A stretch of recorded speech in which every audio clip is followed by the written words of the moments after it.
Well, we need to welcome you back, but we're still the big story for today, and we're talking about the new mega party and that will be possible with the leading opposition party. They're talking about merger and seeing how that can continue to dislodge the all progressive come 2027. But as much as we're looking at that, we're looking at what the likely formation will lead to and will it be possible that we're having three opposition parties, the People's Democratic Party, the Labour Party, and the Progressive Party are ready to sit down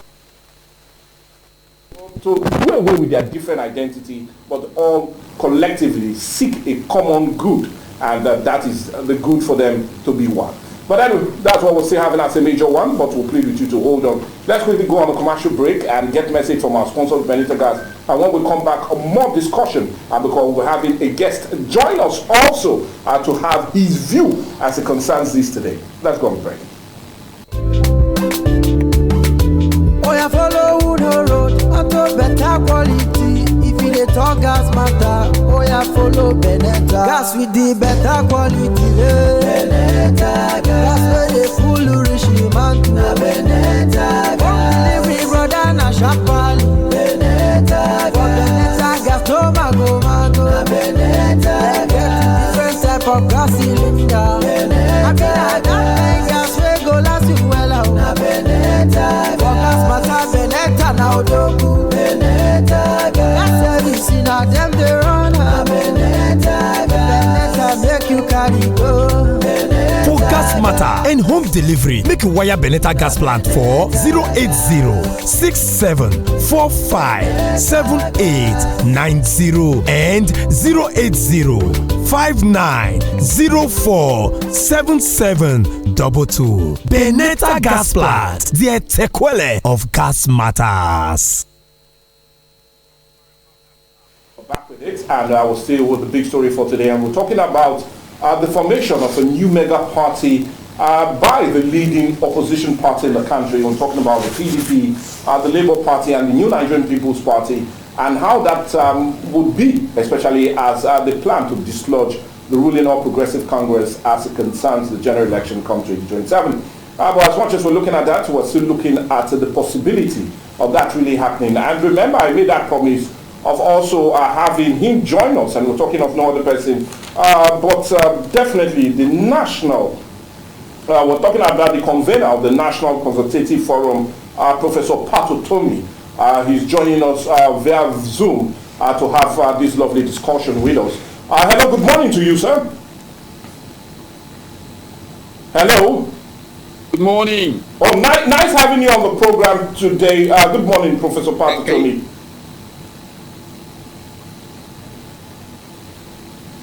It's a pleasure. I'm glad that I've been able to join you. Well, thank you so much for joining us. Let us quickly go to it. A quick one. Number one, I really want to ask and get your thoughts about this possible merger and what the new mega party will bring and do differently from the ruling All Progressive Congress. We want your take on that. But as much as we also love that as the reason for this merger, we also will be looking at the issue of how the three leading candidates of the opposition party in the 2023 general election are posted, especially as their shows. That of the Labour Party, Peter Obi did well, that gave birth to the obedient movement, as it's been called, and that of the New Nigerian People's Party, Rabi Kwankwaso also was a major force, and is still a major force in Kano with the New Nigerian People's Party. And we do know that Atiku Abubakar still has a strong showing and his relevance in the political space. Now, do you feel that is also the reason that this merger is also coming into being, knowing that these people still have that strong relevance? And for you, why are we going to have a new mega party wrestle power from the ruling All Progressive Congress? Okay, well, thank you. I think, first of all, it's important to get to the fundamentals. And the fundamentals deal with political parties and national performance. As you can see, Nigeria has not fared well since 1999. there's been a downward, backward slide. And one of the reasons is because Nigeria really doesn't have a functional political party. I have just finished work on a book that will be presented next month.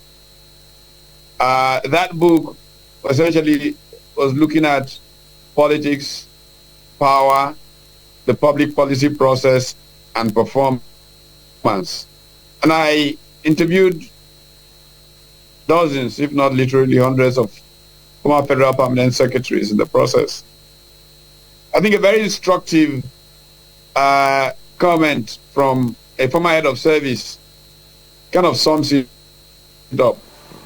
Professor Afolabi basically said, look, what do you expect? Civil service doesn't really go to work to do anything, primarily because the political parties have no programs. That a party that knows what it's doing should have what it wants to accomplish, the role for the permanent secretary, all the way to level 8 officer. Okay.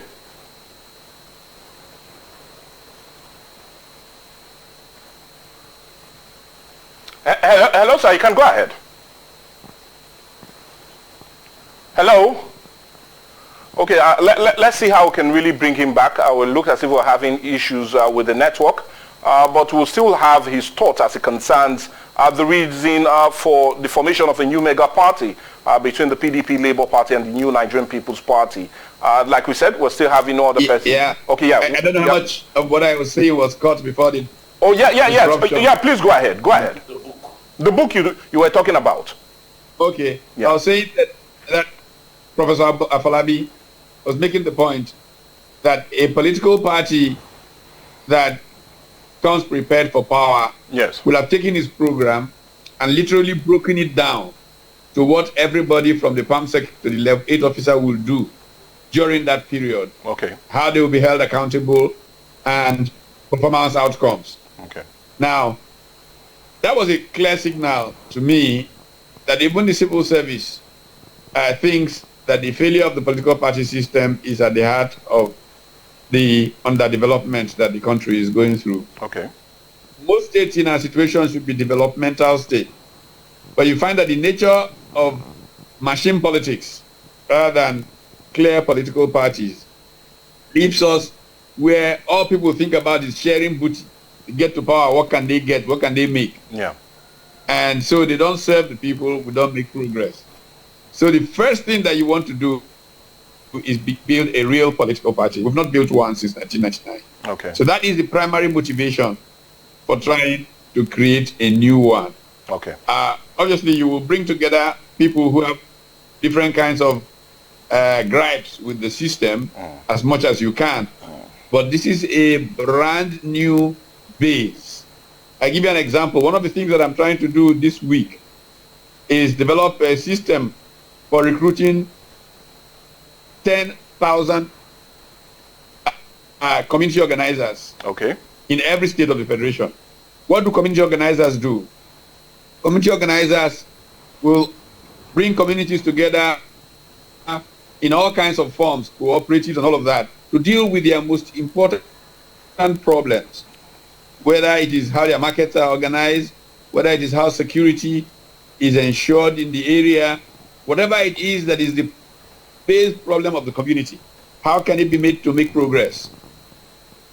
How can this be engaged in terms of international initiatives around whether it's health insurance for the community, whatever.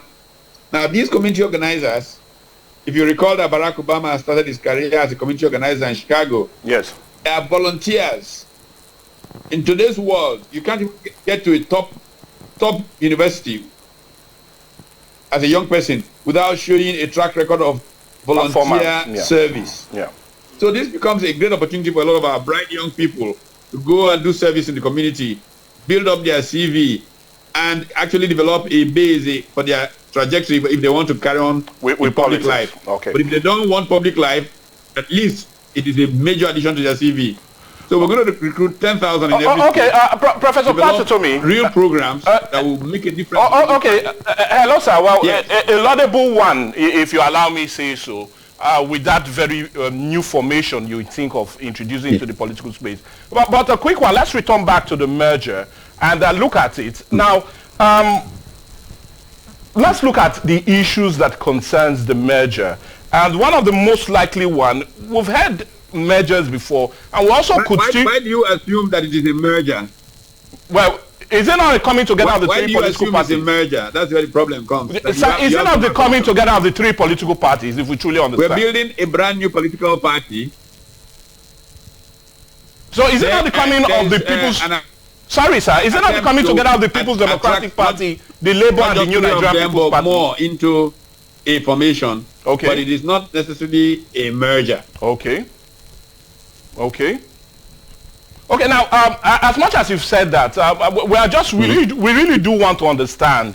And do you see this new political party dislodging the people's, the ruling All Progressive Congress come 2027? And the reason I asked this, I could still remember in an interview you did in October of 2014, you made mention that then the APC could remove the PDP in power if, and you emphasize, if everyone involved jettison selfishness for the common good for that to happen. But many Nigerians fear now is, yes, this is a formation of a new political structure, but would it not also likely be hijacked by some of these persons that are only interested, as you also said, in state capture and nothing more?